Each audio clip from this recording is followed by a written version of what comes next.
Hello, good morning, welcome to my new blog. সকাল থেকে ছেলে এত জ্বালাচ্ছে না, আমি মানে সহ্য করতে পারছি না। ভীষণ হাইপার অ্যাক্টিভ বাচ্চা, মানে মাথা ঝনঝন করছে। তো যাই হোক, আজকে ওর স্কুলে স্পোর্টস ডে আছে। আর আগের আমার যেদিনকে বাবা মা এসেছিলো সেদিনকে কী হয়েছে বুঝতে পারছি না, ভিডিওটা কিছুতেই আপলোড হচ্ছে না, অনেক চেষ্টা করছি। তো চলো, পরে আবার দেখা হচ্ছে। তো আমরা পৌঁছে গেছি যেখানে স্পোর্টসটা হবে। এটা স্কুল থেকে একটুখানি দূরে একটা ক্লাবে মাঠে হবে। তো সবই ঠিক ছিল, কিন্তু মাঠটা এত ধুলো ছিল তার জন্য আবার শরীর এতটাই খারাপ হয়ে গেছে, তোমরা আবার গলা শুনেই বুঝতে পারছো। আর ওখানে দেখো ছেলে বাইরে বেরিয়ে যাচ্ছে, দেখছো? আমি সব সময় ওখানে ছেলেকে পাহারা দিয়ে রাখতে রাখতে আমার অবস্থা খারাপ হয়ে গেছে। কারণ সেদিন স্কুল থেকে বলেইছিল যে স্পোর্টসের দিন গার্জেনরা বাচ্চাদের দেখে রাখবে, এখানে কেউ দেখবে না সেদিন, সবাই স্পোর্টসের ইয়েতে ব্যস্ত থাকবে। তো গার্জেনরা সবসময় নজর রাখবেন। আর এর পাশেই হলো দুটো গেট সব সময়ের জন্য খোলা আছে, আর বেরোলেই হাই রোড, মানে রোড আছে, সেখানে বাস যাচ্ছে, লরি যাচ্ছে, কি না নেই। ওই জন্য প্রত্যেকটা গার্জেনকেই বাচ্চার পেছনে ছুটতে হচ্ছে।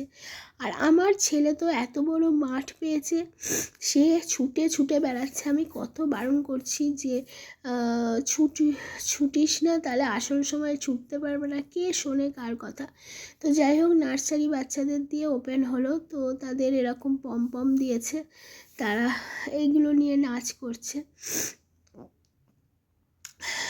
তো স্পোর্টসে ওদের ছোটো ছোটো বাচ্চাদের নিয়ে, বা স্কুলটা বেশি দিন হয়নি, মাত্র 1 বছর, তাতেই ওরা যা করেছে, মানে কি বলবো, খুবই ভালো আমি বলতে গেলে।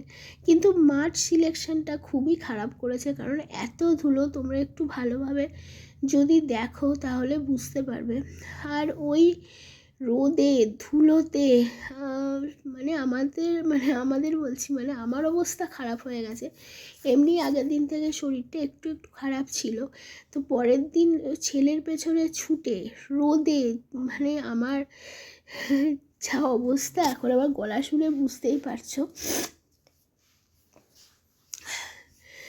তো এখানে ম্যামরাও বাচ্চাদের সাথে সমান তালে করছে। আর এই স্পোর্টস ডে ব্যাপারে ওদের কী করাচ্ছে না করাচ্ছে আমাদের কোনো রকমই ইনফর্ম ছিল না গার্জেনদের। ওদের নিজেরা ম্যামরা খেলাতে নিয়ে যেত, ওরা খেলতো, সেখানে কোনো গার্জেন অ্যালাউ ছিল না।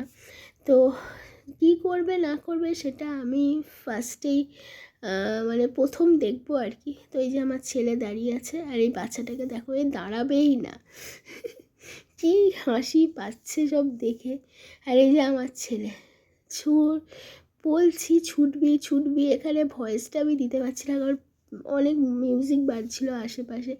আর ওকে দেখো, ওর মানে আর ভাল লাগছে না, মানে এই মাঠে ছুটে চাই, দেখো ওকে ঠেলে দিচ্ছে, তারপরে ও ছুটছে, এদিকে বাড়িতে বাগ মারে। আর ইয়েতে তা প্রথমে দেখো ফার্স্ট হয়েছে, আমার এত কাশি হয়েছে না, কি বলবো। প্রথমটায় ফার্স্ট হয়েছে, অ্যান্ড দ্বিতীয় রাউন্ডেও ওদের দুটো হয়েছিল, সেমিফাইনাল আর ফাইনাল, 3টে রাউন্ড করে হয়েছে, যেহেতু ওদের ক্লাসে অনেকগুলো বাচ্চা সেই জন্য।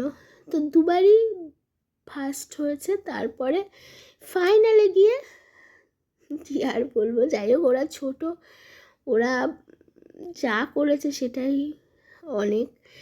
আর রীতিমতো এত খেলা ছিল, গার্জেনদেরও প্রচুর খেলা ছিল, প্রচুর কিছু ছিল। তো আমি তো সবারই ভিডিও করেছি, কিন্তু আমার ভিডিও কে আর করে দেবে, তার জন্য আমার খেলাধুলোর ভিডিও কিছুই নেই, কিন্তু সবেতেই আমি পার্টিসিপেট করেছি, কারণ গার্জেনদের পার্টিসিপেট করতে বলেছিল তাই। আর এখানে যে যা পারছে দেখো। একটা জিনিস খারাপ লাগলো, এখানে গার্জেন অ্যালাউ ছিল না, কিন্তু এখানে গার্জেনরা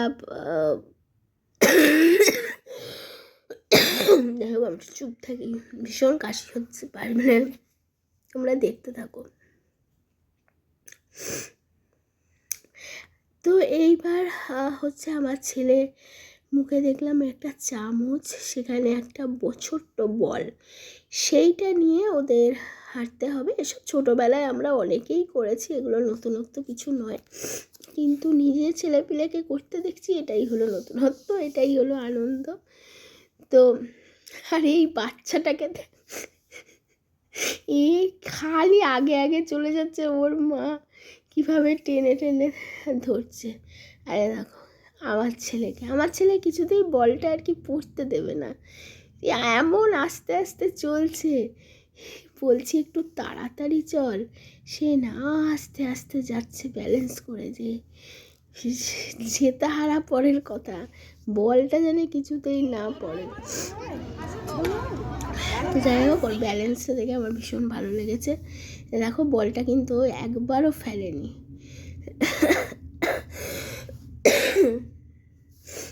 আর এটা ছিল নার্সারি বাচ্চাদের বল ঢোকানোটা। আবার আমার ছেলেকে ফাইনালে দাঁড় করানো হয়েছে, কিছুতেই দাঁড়াবে না, কিছুতেই খেলবে না সে। মানে আমি সেদিনকে পুরো নাজেহাল হয়ে গেছি, দৌড়োতে দৌড়োতে ওর পেছনে বলছি এত দৌড়োস না, তাহলে তুই পারবি না, তুই আসল টাইমে আর দৌড়োতে পারবি না। তো সেইটাই হয়েছে, ও কথা তো শোনে না। ও এত বড় মাঠ পেয়েছে, ও ভেবেছে এগুলো আবার কি আমি খেলে বেড়াবো নিজের মতো। তো সেইটা করতে গিয়েই এখনও শরীর খারাপ লাগছে, আমি বুঝতে পারছি ও চোখ মুখ দেখে। প্রচণ্ড ঘুম পেয়েছে আর প্রচণ্ড খিদে পেয়েছে। তো খাবার তো আমি নিয়ে গেছিলাম, কেক নিয়ে গেছিলাম, বিস্কুট নিয়ে গেছিলাম, কলা নিয়ে গেছিলাম, খাইয়েছি, মানে কেকও খেয়েছে বিচার। এই যে ধুলো ওড়াচ্ছে দেখো, বারণ করছি আমি, সমান পেছন থেকে বারণ করছি যে এগুলো করিস না, এগুলো করিস না। ও কোনো কথা শোনার মানুষই নয়, সমান ধুলো উড়িয়ে যাচ্ছে। আর আসলে কিডসটার যা অবস্থা, আর আমি বাড়ি এসে আমার যা অবস্থা হয়েছে, আমি কিচ্ছু দেখার এখনও অবধি টাইম পাইনি যে কিডসটা দেখবো। দেখছো আমার কীরকম কাশি হয়েছে, খুব শরীর খারাপ। কিডসটা কোথায় ঢুকিয়েছে, কোথায় রেখেছে, কোথায় ছেড়েছে, আমি আর দেখারও সময় পাইনি। আমি জানি না কোথায় কী করেছে ও। আর সেদিনকে ও যা ধুলো খেটেছে আর যা ধুলো উঠছে দেখতে পাচ্ছ তো। বলছি ছোট ছোট ছোট ছোট, আরে দেখো পেছন দিকে তাকাচ্ছে, এর দিকে তাকাচ্ছে, ওর দিকে তাকাচ্ছে। তো যাই হোক, ফাইনালে গিয়ে কি আর, ও এই যে বল ছোড়া একটা খেলা ছিল, এখানেও আমি পার্টিসিপেট করেছি, কিন্তু কি হয় বলো তো,